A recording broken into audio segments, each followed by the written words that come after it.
Now you're watching New Eden TV. எனக்கு அன்பான சகோதர சகோதரிகளே, ஆண்டவராகிய இயேசு கிறிஸ்து நாமத்தில் உங்கள் அனைவரும் வாழ்த்தி வரவேற்கிறேன். இன்றைக்கான தினவசனம் பிரசங்கி 5ஆம் அதிகாரம் 5ஆம் இறைவசனம். நீ நேர்ந்து கொண்டதை செய்யாமற் போவதை பார்க்கிலும் நேர்ந்து கொள்ளாதிருப்பதே நலம். கர்த்தருக்கு மகிமை உண்டாதாக. இன்றைய தினவசனம் மூலியமாக ஆண்டவர் மிக முக்கிய காரியத்தை நமக்கு ஆலோசனையாக தருகிறார். நாம் யாரிடமாவது வாக்கு கொடுத்திருந்தால் அந்த வாக்கை நிறைவேற்றாமல் போகக்கூடாது என்றும், அவருடைய வார்த்தைக்கு கீழ்ப்படிவதற்கு நாம் சில நேரங்களிலே ஜெபத்தின் மூலியமாக வாக்கு கொடுத்திருப்போம். அப்படிப்பட்ட வாக்குறுதிகளை நாம் நிறைவேற்றாமல் போகக்கூடாது.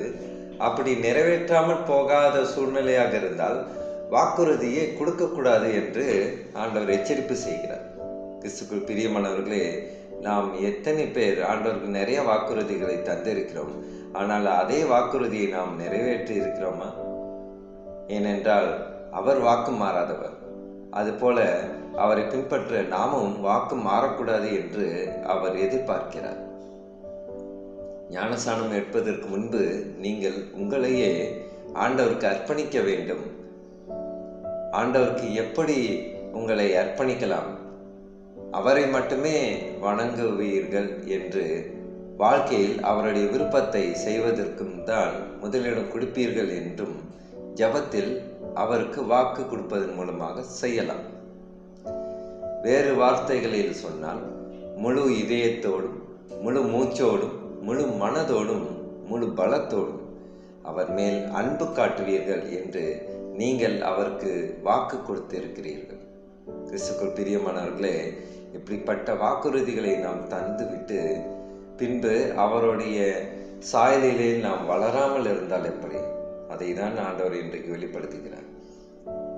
அர்ப்பணிக்கும் போது நீங்கள் அவருக்கு கொடுக்கும் வாக்கு ரொம்ப முக்கியமானது. அதை லேசாக எடுத்துக்கொள்ள முடியாது. அந்த வாக்கை காப்பாற்ற வேண்டும் என்றும் நீங்களும் ஆசைப்படுவீர்கள்.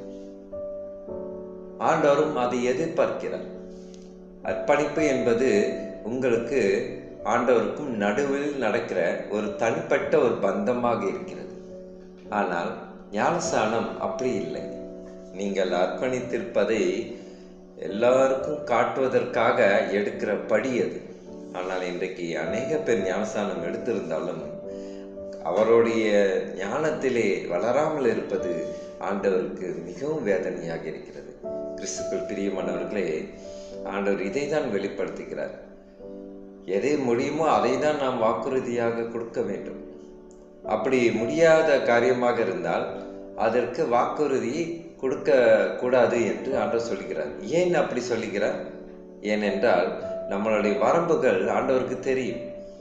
நம்மளால் எதை செய்ய முடியும், எதை செய்ய முடியாது என்று அவருக்கு நன்றாகவே தெரியும். அதனால் நாம் முடியாத காரியத்தை ஆண்டவரிடத்தில் வாக்குறுதி கொடுத்துவிட்டு அதை நாம் வாக்குறுதியை செயல்படுத்தாமல் இருப்பது நல்லதல்ல. கிறிஸ்துவுக்குள் பிரியமானவர்களே, அவருக்கு வாக்குறுதியை கொடுத்தால் அவருக்கு நாம் நிறைவேற்ற வேண்டும். ஏனென்றால் அவர் நமக்கு வாக்குறுதி கொடுத்து முழுவதுமாக நிறைவேற்றி வருகிறார். நம் வாழ்நாளில் மட்டுமாக நம்மளை வழிநடத்தியவர் இன்னும் வழி நடத்துகிறார். அவருக்கு கொடுத்த வாக்குறுதிகளை நாம் முழுவதுமாக நிறைவேற்றுவதற்கு ஜெபிப்போமா? கர்த்தாவை துதிக்கிறோம். எங்கள் அன்பு நேசரே, அப்பா, உமக்கு கொடுத்த வாக்குறுதிகளை நாங்கள் ஒரு நாளும் அதை நிறைவேற்றாமல் போகாதபடிக்கு காத்துக்கொள்ளும் ஆண்டவரே. அப்பா, நீ உமக்காக நாங்கள் விசுவாசத்தில் என்னென்ன வாக்குறுதிகளை நாங்கள் ஜெபத்தின் மூலியமாக ஏறெடுத்தோமோ அதையெல்லாம் நாங்கள் நிறைவேற்றுவோம் ஆண்டவரே. எங்கள் அன்பு சகோதர சகோதரிகளுக்கும் கூட அந்த ஞானத்தை தந்திரம் நான் ஜெபிக்கின்ற கர்த்தாவே. அப்பா, நீர் வாக்கு கொடுத்து அந்த வாக்குறுதி நிறைவேற்றி இருக்கிறீர் ஆண்டவரே. கர்த்தாவே, அப்பா, உம்முடைய வார்த்தை பலன் கொடுக்காமல் உம்மிடத்துல அது திரும்பி வராது ஆண்டவரே. அது போல உம்மை போலவே நாங்களும் வாக்கு மாறாத மகளாக மாற தேவ கிருபை செய்யும் ஆண்டவர். எங்கள் அன்பு சகோதர சகோதரிக்கு நான் ஜெபிக்கும் கர்த்தாவே, இந்த நாள் முழுவதும் அவர்கள் செய்யும் ஒவ்வொரு காரியத்திலும் நீர் இருந்து வெற்றி பெறுகிறோம். சோத்திரம் கர்த்தாவே, துதிக்கிறோம். இயேசு மூலமா ஜெபிக்கின்றோம் நல்ல பிதாவே. ஆமீன். ஆமீன்.